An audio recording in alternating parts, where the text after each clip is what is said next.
86% of young people are saying that they've given up on their dreams because of the cost of living. 86%. Yeah. This is The Payoff with me, Sylvia Jeffreys, thanks to Airbnb. Milly, welcome to The Payoff. Thank you so much for having me. I'm so excited. I'm delighted to have you here, and we have a lot to talk about on the mental health front and your own career as well through that process. But I want to start today by asking, how would you embark on this conversation if I were your friend and you were concerned about my mental health?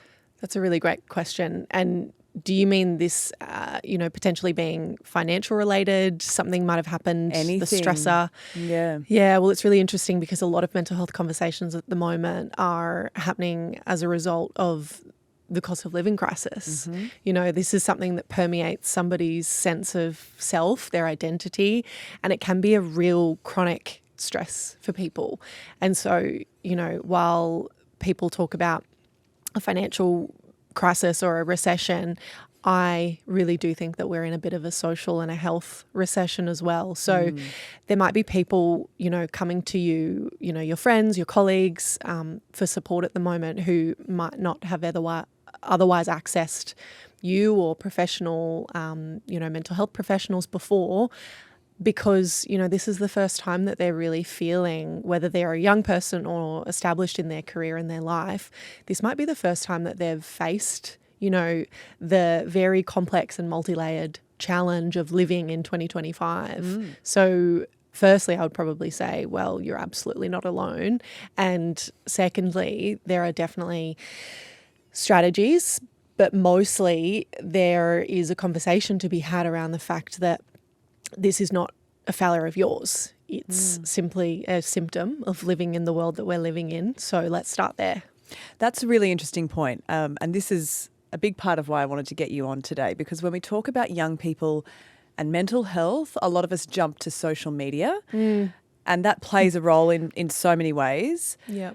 But how does the current economic climate and the shifting goalposts in personal finance and traditional milestones of getting ahead, how are those factors weighing on young people today in anecdotally in the work that you're doing? What are you seeing? From so many different angles all at once, which is quite challenging. And social media obviously plays a role in all of that, but it's almost like an amplifier of everything as well. And so the reason that I kind of bring up this social crisis and this health kind of crisis due to the cost of living is because, we're finding it harder and harder to access really basic things, and we're almost subbing them out with social media, which was never supposed to be the case. That isn't necessarily healthy. So at the moment, we're seeing that young people are now the loneliest demographic, despite being so hyper connected, which really tells us that, young people are opting out of, potentially going to the movies or being able to afford public transport or a meal with their mates because it's too expensive and it's inaccessible. And so they're turning to social media, especially if they're rural or remote or they're in marginalised communities. They're turning to social media to find connection, which is incredible. It's amazing that we have those wonderful people who show up online and are real role models and can really provide a sense of, perspective and education for people who otherwise might not be able to access it. But at the same time, we cannot be replacing real world interactions and connection and health interventions with social media. So that's really troubling.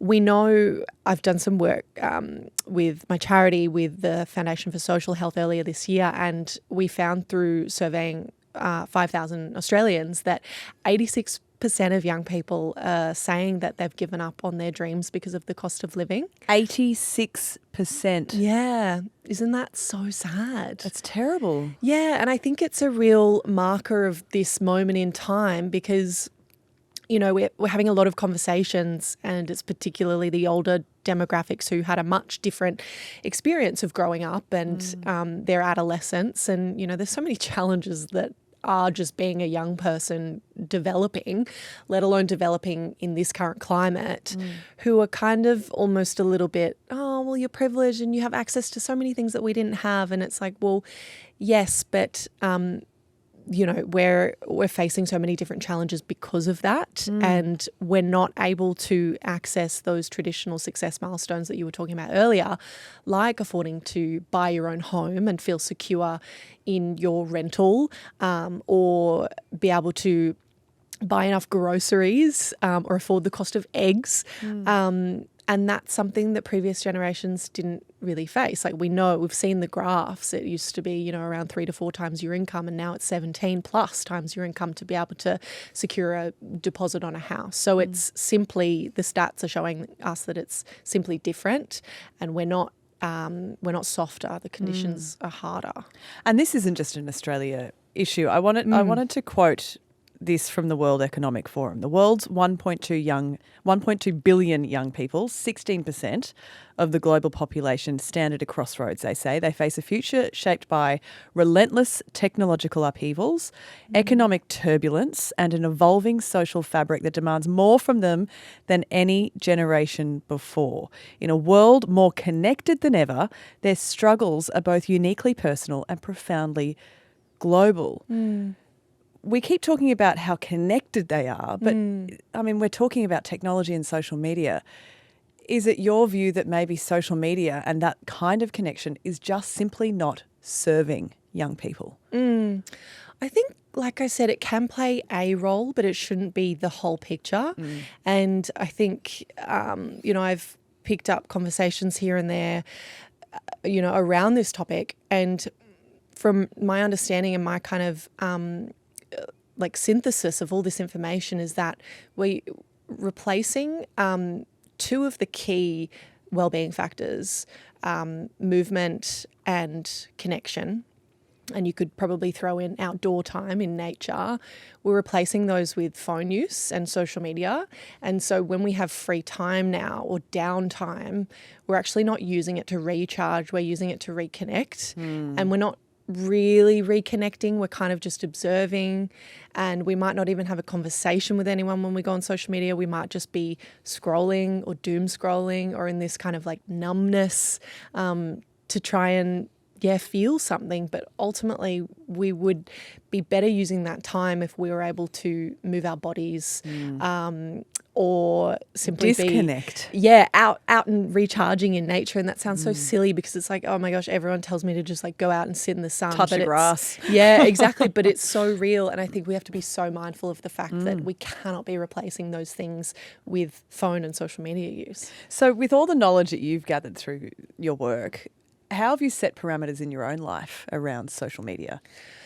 Oh, it's so hard, and I often fantasize about running away to live on a farm and raise baby goats and not have a life online. But in saying that, being online and building a brand online, building a personal brand online. Can't do it without it. You can't. No, and it's afforded me so many privileges, and I couldn't have started this charity without, my experience building a personal brand. And, founders now are so pressured into building in public and making it look aesthetic, and it's really, really tricky. We've got this constant surveillance, and there's so many effects of that which are really challenging. But ultimately I have to kind of just use social media for work now, because that already kind of takes up my bandwidth, and occasionally I'll check in with friends and I'll send my closest and dearest memes. Whenever I go online, I'll send it to someone that I'm thinking of. But ultimately I have to kind of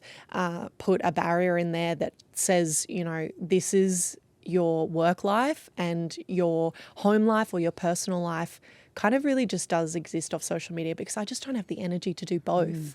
I put my phone away at around 7 p.m. and charge it in a different room, and I literally close the door and turn the lights off, and my phone's asleep, my laptop's shut. That's the only way. You have to kind of put these preventative thresholds in place, because I feel like when I'm scrolling, there's so many behavioral psychology rules that are built into platforms and notifications and the endless scrolling, like a jackpot machine. We don't stand a chance. Our brains, we don't stand a chance against those scientists. And if you and I don't stand a chance as adults, right? How could a teenager? Absolutely, exactly, yeah. And digital literacy is something that I'm really interested in teaching, and I do a bit of work with Meta. Actually, I'm teaching some parents this Friday at their HQ for kind of like this parental conference. And you know, one of those key messages that I want to leave with them is that your child's or your young person's online life is so integrated with who they are offline as well. And trying to shame someone into removing their online self is really tricky for a developing person because they're one and the same. And so shame never works. Shame is the most unhelpful emotion to feel. Guilt is necessary as a human being, but shame is just not. You know, shame is what kills people, honestly. So that's kind of the core of that conversation. But for me, you know, I really try not to feel that shame either, you know, around, oh my gosh, I've got like a screen time of 7 hours a day.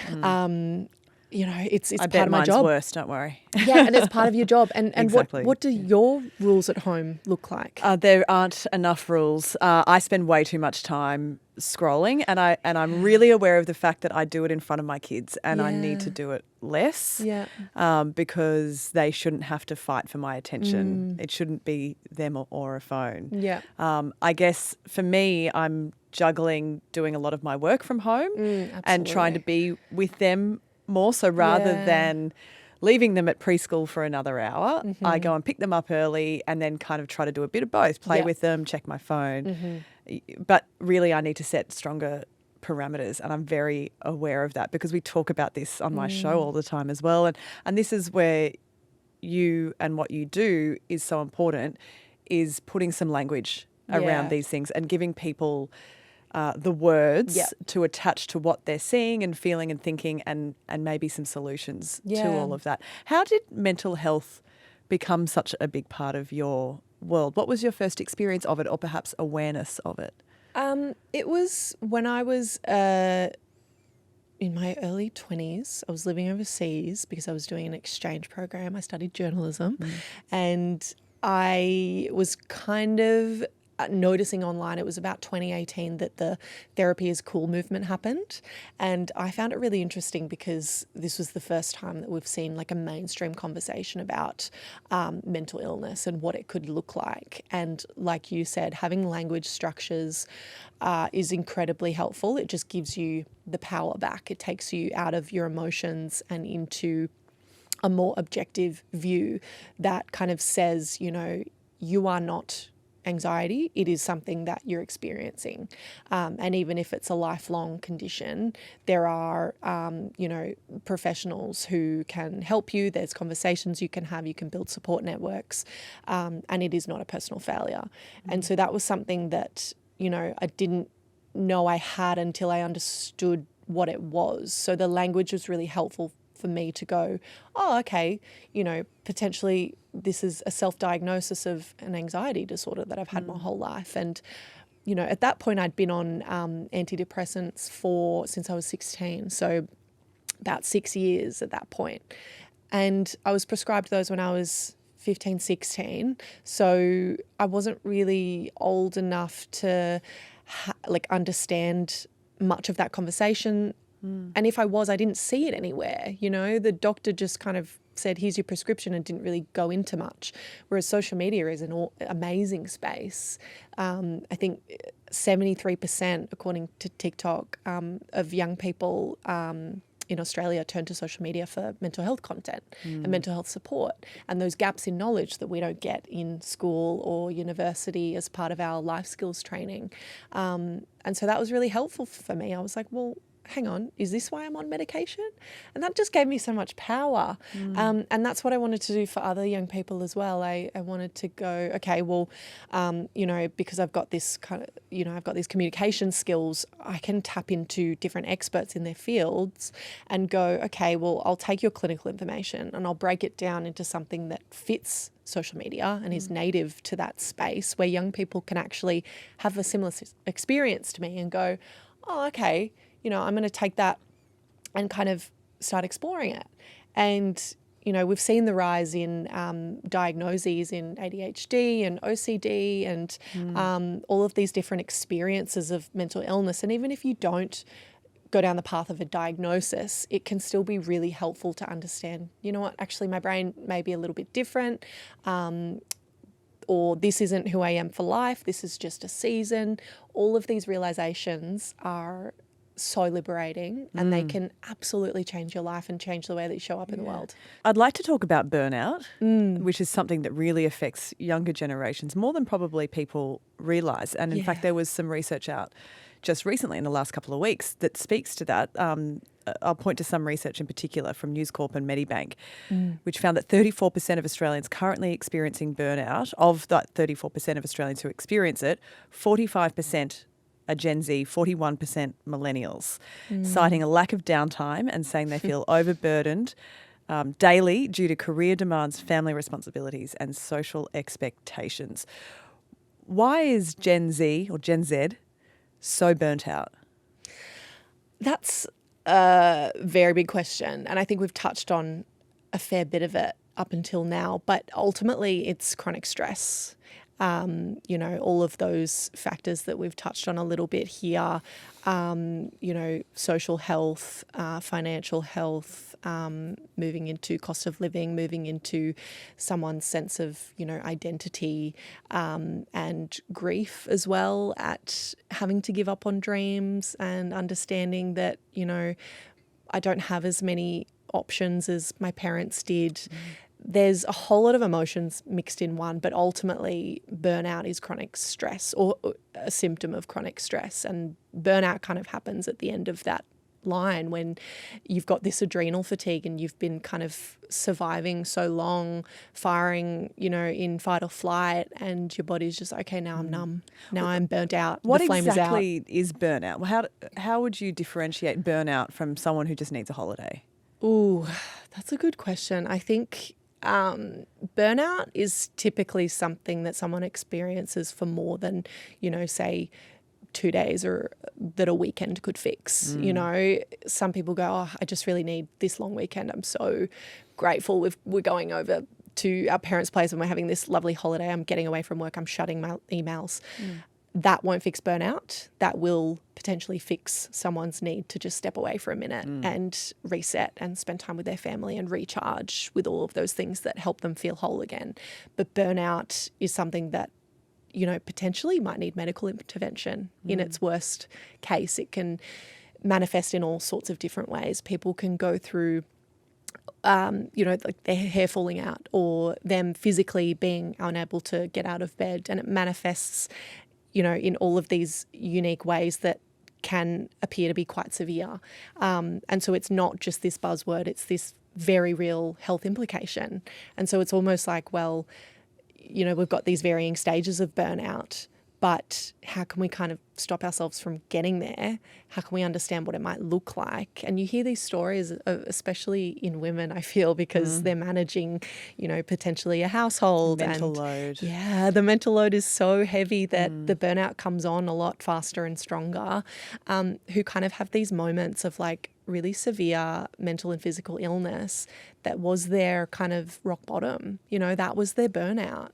And it can be really serious. And that's when you kind of have to make those lifestyle changes and look at, okay, well, I don't want to end up there again, because it will take you really long to get back to the healthy version of you after that. And when I was researching for this, I was looking at what chronic stress can do to you daily. So this is talking about even before we get to the burnout stage. So some research was done around 10 years ago now. So by now it's probably even a lot worse, between Princeton and Harvard and Columbia. And they found that for people experiencing chronic stress, particularly financial scarcity as a type of chronic stress, that cognitive testing of these people actually showed a drop of negative 13 IQ points. Wow. During that particular day, when those participants were kind of preoccupied by that chronic stress from those worries of, am I going to be able to put food on the table tonight? How am I going to manage picking up my child and going to work? And I've got to get to this health appointment, but it's going to cost so much. All of those sorts of things, that chronic kind of on mode. And that's the equivalent of losing a whole night's sleep. Wow. Yeah. So is that why on my really bad days I go to the shops, pay for something and walk out without it? Yeah. Yep, your IQ score's just gone way down. Just got really dumb. Yeah, and it's not a personal failure. It's the chronic stress. Wow, that's so interesting. Yeah, it's very, very real, and it shows up in very physical ways.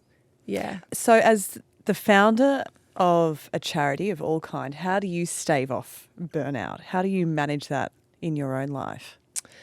I don't think I've experienced the really bad burnout, and touch wood, hopefully I've got enough kind of stories and lived experience stories from people who have shared with me that I'll notice the signs and kind of go, okay, cool, we're heading into danger zone now. Let's, do something to prevent going any further. For me, it's really just been showing up kind of in this apathy, this sense of apathy. And that starts to become very worrying for me as someone who is in social impact and is truly living out their passion, which not a lot of people get to say that they do every day. When I start to feel like none of it matters, that's when I'm like, okay, that's like a big red flag for me. And even particularly outside of work, I'm as a young person who is really starting to understand the beauty in the small things in life, like a coffee in the sunshine with your family or your dog or whoever. When that doesn't interest me, that's like, oh, wow, okay, that's a really bad sign. Let's pull back. And it's difficult though, because, obviously the antidote to that is rest. And mental rest. So not just like sitting on the couch watching, your favorite TV show and scrolling at the same time. Like that's not going to help you burn out. You need to have like actual rest. And for me, that would probably be nature, some sort of movement and connection with others. Connection with others is probably something that I would really like to do more of, and is something that I'm really looking into with my charity at the moment as a way to address this kind of chronic stress that we're feeling. Talk to me about loneliness among young people and how prevalent it is right now. It is extremely prevalent. 1 in 2 of us are reporting feeling lonely most or all of the time. 1 in 2? Yeah. Is that rising? We're now officially the loneliest demographic. Yeah. Which is Gen Z, yeah, and millennials, yeah. Which is so interesting because we've grown up online and we have this built-in kind of connection piece with all of the platforms and things that we access online. Yeah, but we're swapping that for those real life connections. That's extraordinary. Yeah. So this is something you're tackling with the next phase of your business. Yeah. Tell me about the Cause Club. Yeah. So we were looking at, and this is also a little bit selfish of me because I definitely understand the experience of loneliness. I kind of missed out on some formative years when I was overseas for a few years, and then I moved to Sydney and I never really developed a friendship group. I've got, a few close friends, and I know that it's obviously not about quantity, it's quality, and I'm very grateful for the people I do have in my life. I'm also a founder of, a startup as well, so I don't have like built-in colleagues or anything. I have a couple amazing colleagues now, but, this was a very solo journey for a very long time. I don't really have any hobbies because I'm always, there's always something to do. Very busy. Yeah, there's always something to do work-wise and building this thing. And I don't have anyone telling me to stop working or when enough is enough. So anyway, all of that combined, I don't really have anywhere to go on the weekend. I also don't drink. So I find bars and pubs and things like that kind of difficult sometimes. And I'm also very socially anxious. It's like this big combination of making up this lonely individual. And we know that we've kind of lost this idea of third spaces. Have you come across that? Yes. Yeah. So work, home and the or other. School. Yeah. It could be school instead of work. But then the third space used to be churches and civic centres and clubs and youth groups. Scouts and Girl Guides. Yeah, absolutely. And like I went to some sort of church group even though I wasn't religious. It was just what we did when we were like, early teens. But we don't really have that anymore. we've seen the rise in run clubs and pottery That's classes. my third space, run club. Is it? Amazing. Yes, yeah. That's amazing. Yeah. It really is great. It's an amazing community. Yeah, a lot of people. It's also the new dating club, apparently. Mine's not a dating club. Yeah. Mine's for old people like me. Mostly mums who just want a break. I love it. It's amazing. It's so good. I don't identify with any of those. I can't run with anyone because I'm always out of breath and it's just my me time. So anyway, when I was at my absolute lowest mental health wise during COVID, I was trawling through Seek Volunteer to try and tap into some sort of in-person activity. And my happiness is most alive when I'm being helpful. I feel a sense of purpose and I feel like, life is worth living and this is what we were supposed to do. I feel like I, deserve a spot here. I need to be here. And it's just when I'm happiest. I love helping people. And so during that experience, I didn't find anything. Most of the opportunities were remote. I understand that we're in COVID. I was up in Brisbane, so there are a few things that I could have gone to.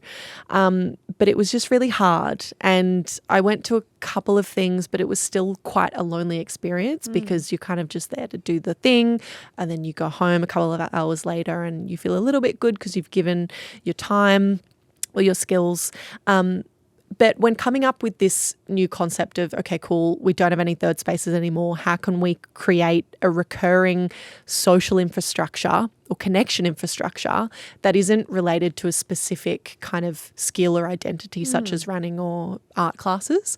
And there's already so many beautiful ones popping up in our spaces too. So I was like, okay, cool.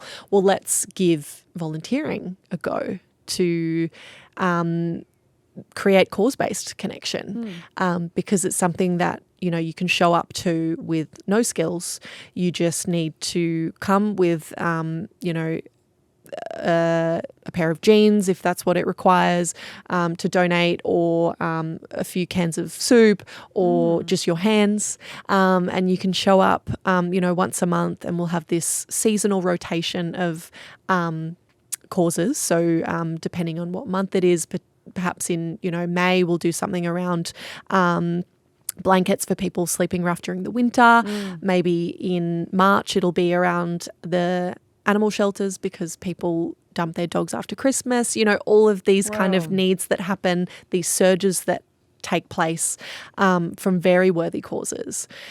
And so the big goal is to build Australia's biggest database of young people who want to do something with their anxiety. Yeah, they want to turn it into action in some way. It's so interesting and meaningful. I have been working with the charity Young Care for over a decade, and it is the most rewarding thing I do. And I actually find it hard to articulate what it means to me to be involved with them and to see what they have achieved. They've been around for 20 years this year. They're celebrating a big milestone. What do we know about the benefits of volunteering and engaging in charity work? Yeah. We know that people who do volunteer, particularly around other people, have better mental health outcomes. Because especially at the moment when we're lacking this sense of purpose, we're potentially getting a big hit to our identity and self-esteem. Self-esteem is something that very much plays into somebody's level of mental well-being. And being able to find this sense of belonging too, which is what, these run clubs offer for people. So all of that combined, we know that it can make a difference to someone individually. And then on the other side of that as well, we know that just 10% of people coming together to do something good can create mass change. So it feels achievable, these tangible outcomes that come from people just getting together, connecting around a common thread, a common goal, a shared intention, and this sense of just wanting to give back, even though a lot of young people don't have much to give at the moment. We're actually the most generous demographic in terms of donations. Yeah, even though we don't have the resources, we just want to make the world a better place. Good people. Yeah, we're good people. And perhaps we feel a lot of the anxiety that's happening in the world, because we've inherited a world that feels so chaotic and disorganized, and we want to do something to make sure it's livable for us. Otherwise, none of this is worth it. It's such a good point. I'm going to, when we release this episode, for everyone who's listening, I'll make sure we put up all the relevant links so that people can get involved. It's free. And be a part of this. Yeah. And so we'll have this like big database. You just drop your name and email, and then you'll get notified of, you know, our official events. And then ideally we'll tap into this hidden network of stuff that's already happening. So these charities doing already really great opportunities that young people can go to either alone or together, or bring a friend, someone else from Cause Club, to create this like real grassroots movement of young people who just want to turn their anxiety about the world into action. That's so cool. Thank you. Everything you're doing is clearly reverberating and echoing far and wide. You were among a group of young business and media leaders who were invited down to Canberra for the budget lockup. Yeah. You were invited to meet the Prime Minister that day, is that right? Yeah. How much time did you get with him? What did that look like? 2 minutes. It was cool because I got to see the inside of his little suite inside Parliament House.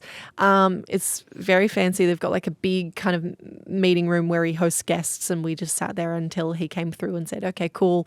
Hi. What's your question for me?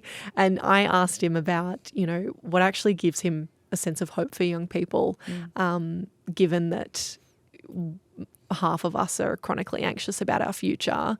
You know, he was about to just release the budget. I was like, you know better than anyone.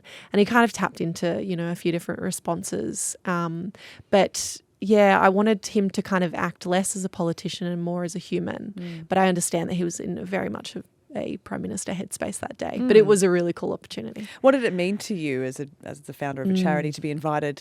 It was only 2 minutes, and you know there was some criticism that it may have been tokenistic. Yeah. But what did it mean to you to have been invited for that moment? I just felt really lucky to represent this demographic of young people who are struggling so much with the circumstances they've inherited, and you know, living in or against, I guess, these policies that were made for generations that have now kind of moved on, and a system that doesn't really work for us. I just felt really honoured and very cognizant of the fact that I was trying to represent so many different people's stories. Yeah. If you'd had more than 2 minutes with him, what would be on your wish list for mental health services? I would say, can you please fund a social health network? Can you make sure that, you know, we're funding preventative mental health? If a doctor, a GP is prescribing antidepressants, can they also prescribe social connection? And can you actually not just back reactive services like these Medicare clinics? That was kind of the key headline out of that budget, and about the consequential $1 billion promise for mental health from the Labor Party. Can we not just be looking at reactive services? Can we actually look at the end of the other end of the spectrum, which is prevention? So can you please get the Minister for Education talking to the Minister for Health? Why are they not catching up every week to talk about how we can make sure that mental health literacy is in our curriculum, and make sure that things like what we teach at ALLKND, which is how to support someone through a panic attack or self-harm, is actually in the curriculum, because young people are having these conversations already. I was 15 when I experienced my friend going through something really traumatic, and I was their emotional support person at 2 a.m. every night. And that was a really difficult experience for someone with no knowledge or skills to be able to support them. No language. I didn't have any language to understand what was going on. So, yeah, it's a big ask, but I think if we're so focused on reaction, can we also move some of the spotlight to prevention? In terms of reaction, though, what about accessibility to therapy, to counsellors, to psychologists, psychiatrists? It still seems out of reach. It's expensive. Yeah, it is. And there are deductions available, obviously, for a certain number, but even then, there are barriers in place. Yeah, absolutely. I think, that being said, the reactive end also needs funding. We still need a lot of funding, and we need more incentives for, you know, mental health professionals to actually go into that industry as well. We need more paid placement. We need more streamlined ways to get people into industry so that we have more psychologists available. It's just clearly not working at the moment. What would a funded social network look like?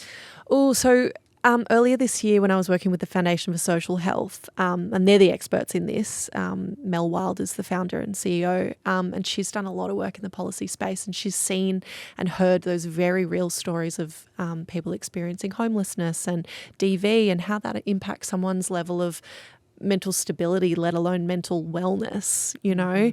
It's hierarchy of needs. It's like food, water, shelter, connection. And so when looking at this social health network, it can be things like Cause Club, right? So like this space where people can go and just be, not have to, perform or be someone that they're not. It's just somewhere to go and just exist. A library is a good option for that. Like, how can we fund more spaces like that? And then looking also at the preventative side of mental health as well.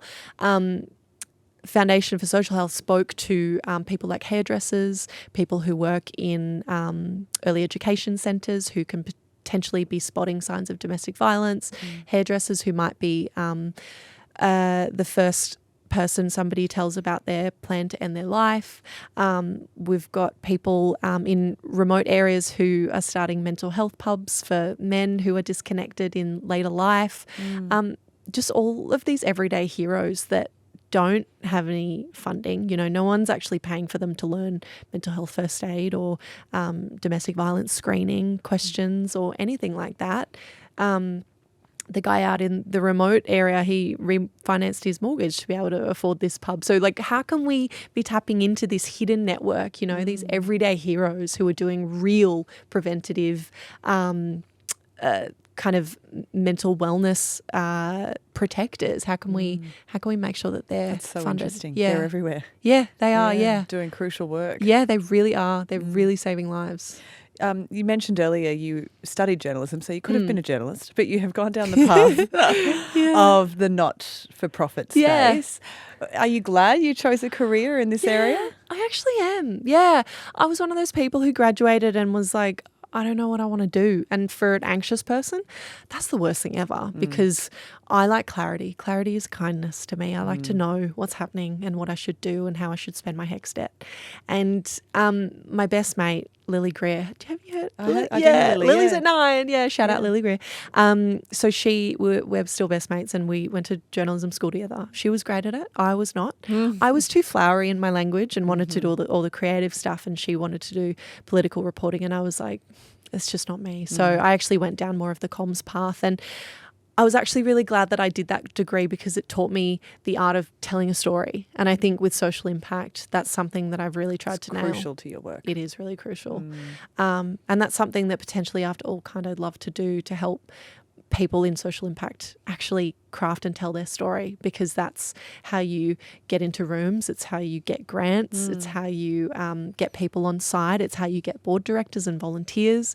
It is so crucial when you have no money that you have a story. And it's not just your story as a founder story, it's the people who you're representing. It's telling their story. So for a young person who might be weighing up their career path and obviously worried about the economics of today and how they generate an income that can sustain them for the rest of their lives. They might be tossing up between working for a big bank or working for a charity. Yeah. What would you say are the benefits of following the charity path? The financial benefits are not really a thing. Yeah. I was fortunate enough to be kind of already in a career as a kind of lifestyle journalist, kind of freelancer, which was already a little bit precarious. So I wasn't really sacrificing too much in terms of a steady income. But I do know people who have kind of gone into different spaces in social impact that do come with a paycheck, a steady paycheck, such as media at a children's hospital or working, potentially in one of these early learning centres where they're teaching people how to screen for domestic violence. Like there's ways you can work in social impact that aren't necessarily just going out and starting a charity. You know, that might come later in life, or you might consult for a particular not-for-profit. there's so many ways that you can tap into that space. And I think we're seeing more and more of that, particularly with social media.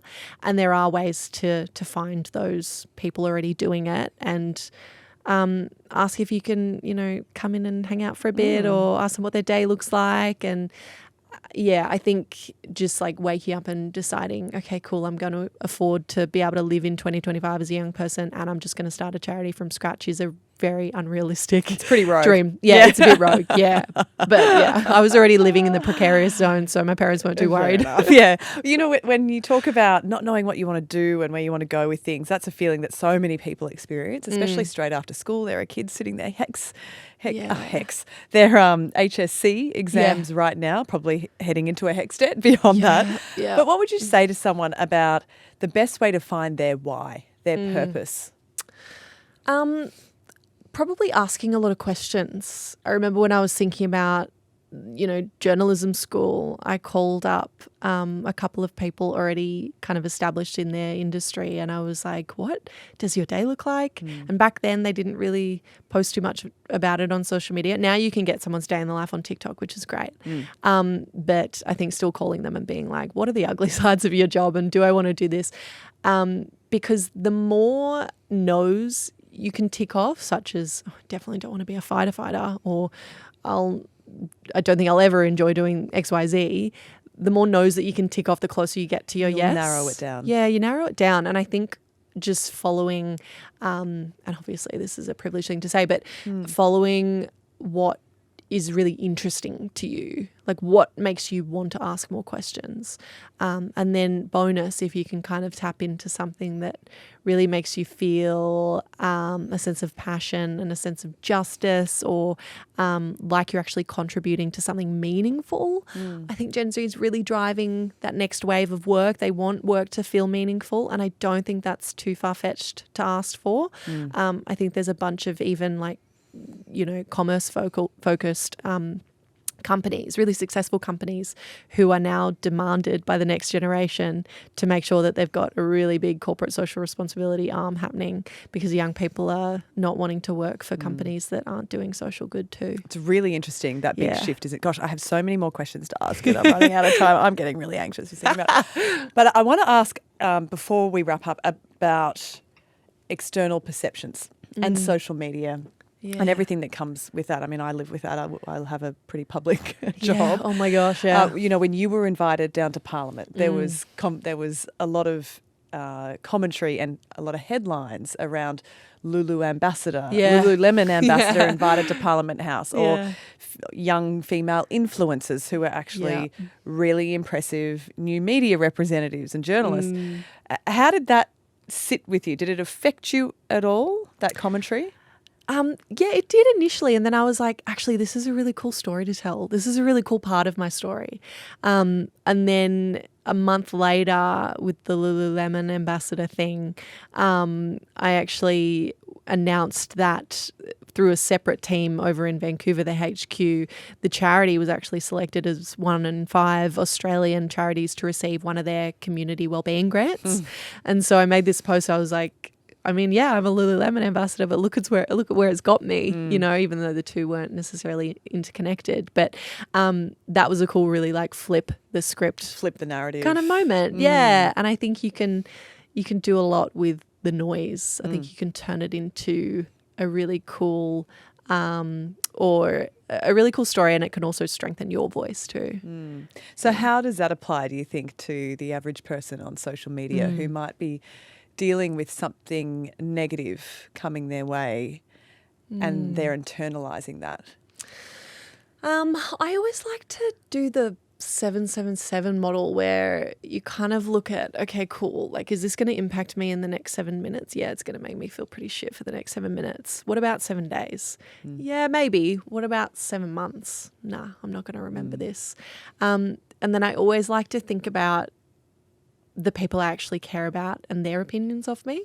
If I've done something that I know that my mum will be like, I'm really disappointed in you. This is my touchstone too. Yeah. I think of my family and what would be their read on this. Yeah. And if their read and my close friends is like, yeah, you've messed up here, I'll be devastated. Yeah. But if it's just some random person on the internet, yeah, then maybe I'll screenshot it, send it to my But mum. here's the other thing too. Like, yes, maybe you messed up in that moment. Yeah. But everyone's going to mess up. Yeah. And everyone gets a shot at repairing as well. Absolutely. Right? Yeah. Yeah. That's the interesting thing about social media. You get held to account and you get held to account really quickly in real time. So I'm always really scared of that. It's a very real fear. It's part of that anxiety of living and working online. Publicly. Yeah. But I don't think it's a bad thing to have you, be held to your mistakes and understand how you can grow from them. You're not a narcissist if you're afraid of consequences. So Yeah, absolutely. Well, there you go. there's something good. There's a silver lining. Okay, let's finish off. What is your hope? Where do you see hope for young people? I see hope in their want for a better future. Even though the statistics are really, really grim, we do know that this generation is one that is so, so curious and interested and feels this sense of responsibility to right the world. We've got this deep sense of empathy and a deep sense of humour, despite the fact that we're living in a world that is really difficult for us. So there is clearly hope. If we're able to laugh about things, we're able to see some sort of light. And I think we can feel like we count on that light at the end of the tunnel, because that is actually us growing into leadership positions, growing into the next parliament, and parents. Would you run for politics one day? No. Go talk to Hannah Ferguson. I could not do it, but I am very in awe of the women who do. I would like to be politics adjacent, like creative, maybe consulting or just like telling the stories, but not actually doing the job. It's very, very hard. I'm sure feel. You could write a few policies that could be considered in Canberra. Yeah, I'd help. I'd help for sure. Yeah. Well, congratulations on all the work you're doing. Please keep doing Sylvia. it. It's so nice to chat. Likewise. Thanks for sharing my Milly. story. Pleasure.